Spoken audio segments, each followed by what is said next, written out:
अस्सलाम वालेकुम अली भाई, आज आप हमारे मेहमान हैं। ये आपके डिजिटल के सारे दोस्त हैं। वैसे भी पीटीआई की ये बीट रिपोर्टर प्रिंट में तो आपके साथ रहे, हमारे अपोजिशन के साथ ही अपोजिशन के साथ ही है।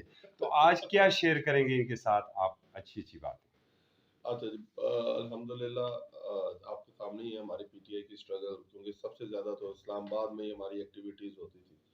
चाहे वो जरदारी, मुझे याद है जब सदर साहब बनाया है 2008 में, आई थिंक सो, तो उस वक्त पहला प्रोटेस्ट जो पीटीआई ने किया था वो इसी डी चौकी पे आए थे हम जियो के सामने से होके।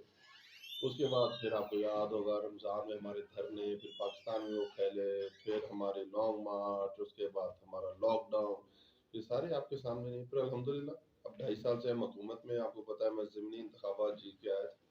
हमारे मंशूर की कुछ चीज़ें थी जो इस्लामाबाद का उसका जो गिवन राइट था वो नहीं दिया जा रहा।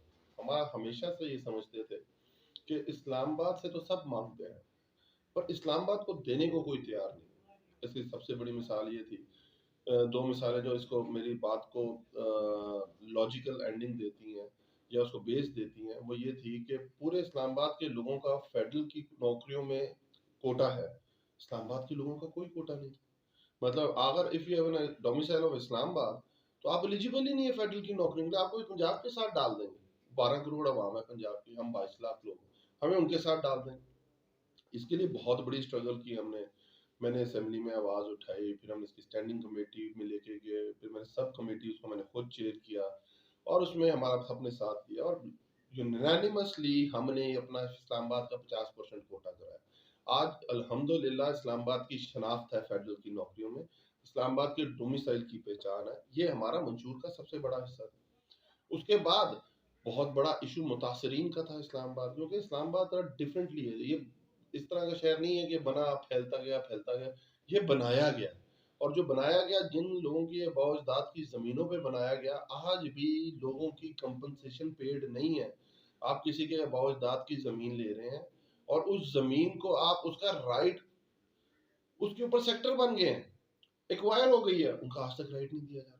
उसके ऊपर मैं, असद भाई और खुरम अदालत के, हमने पार्लियामेंट में आवाज उठाई और अल्हम्दुलिल्लाह अब कमीशन बना हुआ है और जो मुतासिन का जो ड्यू राइट है वो उनको दिया जा रहा है। और आज अदालत भी इसके पीछे खड़ी है, आज असेंबली भी इसके पीछे खड़ी है कि जो फंडामेंटल राइट्स जो थे वो उनके लोगों के जो बनते थे वो उनको नहीं दिए जा रहे थे। आज तरीके इंसाफ की वजह से उनकी वो बात सुनी जा रही। इस्लामाबाद में उससे बहुत बड़ा मसला ये था कि इस्लामाबाद में पानी, हर कोई बात तो करता है डेवलपमेंट की, पर जो बेसिक इशू जो इस्लामाबाद को सबसे ज्यादा आगे फ्यूचर में पेश आने वाला है और जिसके साइंस आपके सामने नजर आने लगे हैं कि गर्मियों में आई सीरीज में पानी नहीं होता, जी सीरीज में बहुत बुरा हशर होता है पानी का। और जो बाकी हमारी यूनियन काउंसिल जो है देहाती, जो अराउंड 32 यूनियन काउंसिल्स बनती है जो हमारी देहाती हैं, उसमें सब अपने ओन पे पानी जमीन में से निकाल रहे हैं और पी रहे हैं। और पानी इस्लामाबाद में वैसे अवेलेबल ही नहीं, सरफेस वाटर।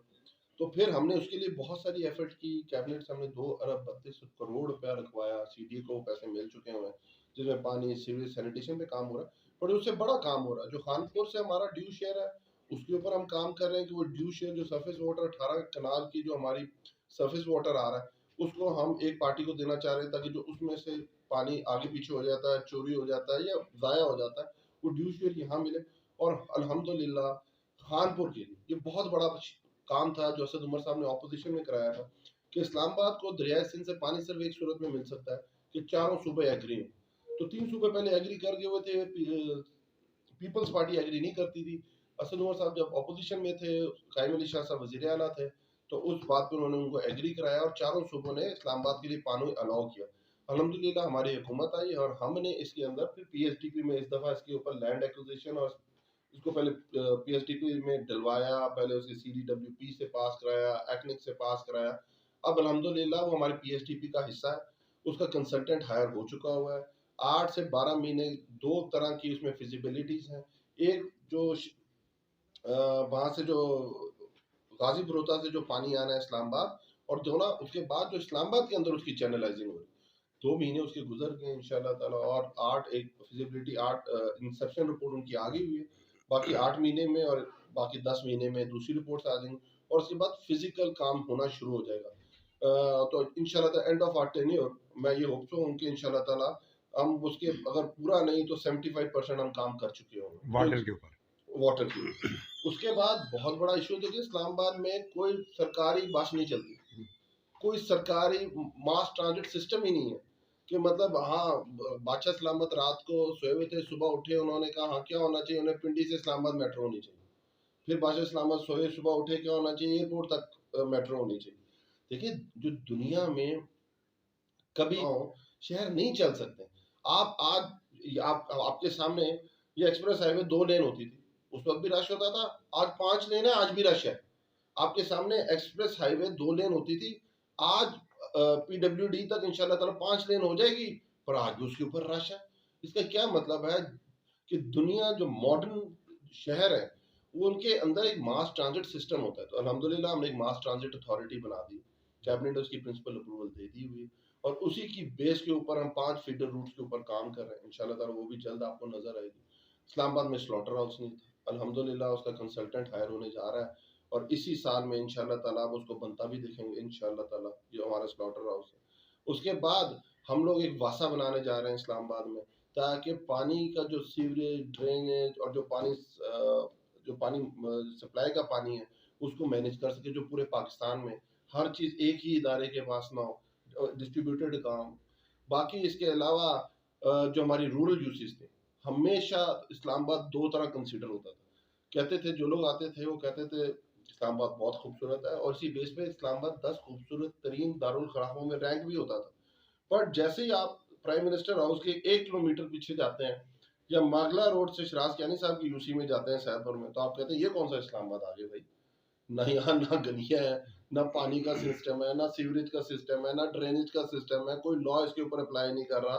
ये कौन से इस्लामाबाद में आ गए हैं। कब्रिस्तान इन लोगों के पास नहीं है, बीएचयू इनके पास नहीं है, हॉस्पिटल फैसिलिटीज इनके पास नहीं। ये भी तो इस्लामाबाद है, और इस्लामाबाद की 32 यूनियन काउंसिल पे मुहित है। 22 यूनियन काउंसिल ऐसे हैं जिसके अंदर सीडीए काम करता है और सारी चीजें ऑर्गेनाइज है, उसके अलावा तो कुछ भी नहीं था। तो एक पहली दफा है कि 2 अरब रुपए के फंड एक साल में हमारी रूरल यूसेज में लगे। उसमें सीडीए के 2 अरब वो है जो हमारे लोकल गवर्नमेंट के थ्रू है, सीडीए ने उसके अलावा काम किया। वो उसके बाद मैं बाद में आता हूँ कि जो हमारा सीडीए से डेवलपमेंट हुआ था, जो लोकल गवर्नमेंट से है, कि आज आप जाके देखें कि हमने वहाँ पानी की स्कीम्स ऑन कराई हैं। आप वहाँ जाके देखें, वहाँ हमने ड्रेनेज की स्कीम्स ऑन कराई हैं। वहाँ जाके आप देखें, वहाँ गलियाँ बनने लग गई हैं, जो मेन रोड्स थी वो बनने लग गई हैं। और अल्हम्दुलिल्लाह, पहले ये होता था कि जो रूरल इस्लामाबाद में लोग रहते थे, उनके पास जो ग्रेवयार्ड है जो शहर के अंदर है, उनके पास ये राइट नहीं था वहाँ अपने प्यारों को वहाँ जाके उनकी बरील या दफना सके उन्हें, क्योंकि उनके आईडी कार्ड के ऊपर सेक्टोरल एरिया का एड्रेस नहीं होता था। तो अल्हम्दुलिल्लाह पहली दफा हमने सीडीए की तरफ से 10 एकड़ जमीन बाराकों में लेके कब्रिस्तान के लिए मुख्तस की, और अल्हम्दुलिल्लाह लोकल गवर्नमेंट का उसके ऊपर शराज फार्म काम शुरू हो चुका हुआ है। और विद इन 2 to 3 months वहाँ एक H11 और H13 के लेवल का कब्रिस्तान बन जाए।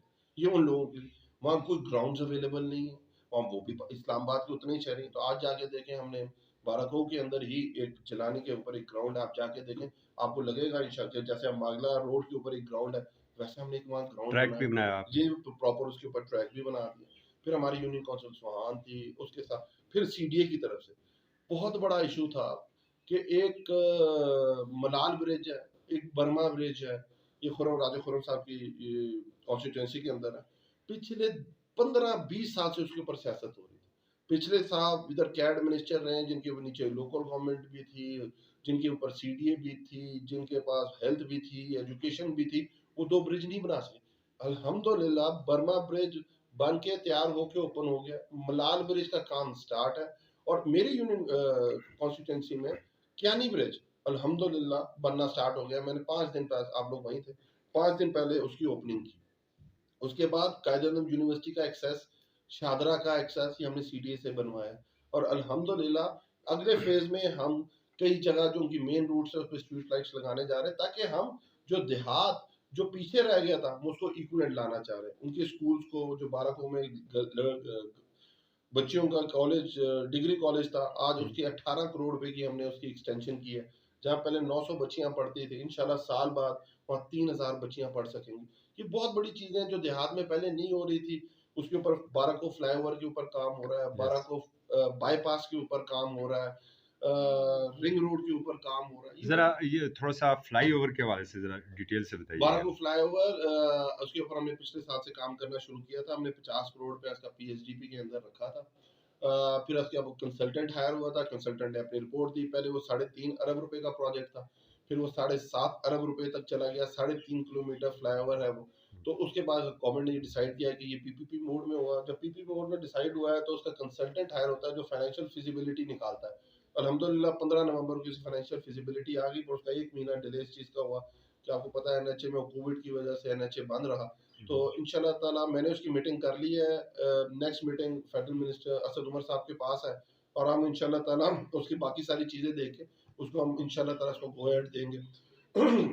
और उसके बाद पीडब्ल्यूडी है। आपको पता कितना पुराना मसला था, कितना ट्रैफिक जैम रहता था। कोरंग ब्रिज है, उसके जो हमने ट्रैफिक सॉल्यूशंस दिए हैं। रावल डैम पे हमने फ्लाईओवर बना रहे हैं। G7 G8 का अंडरपास बन गया हुआ है। जो हमारा दूसरी 7th एवेन्यू पे जो अंडरपास है, इंशाल्लाह थोड़े दिनों में हम बनाने जा रहे हैं। आईजीपी का टेंडर कॉल हो गया हुआ है, वो इसी साल इंशाल्लाह ताला शुरू हो जाएगा। 5 लेन्स हो जाएगी। ये वो चीजें जो हमने 2 ढाई साल के अंदर की हैं। फिर अगर हम चले मतलब जाए तब्दीली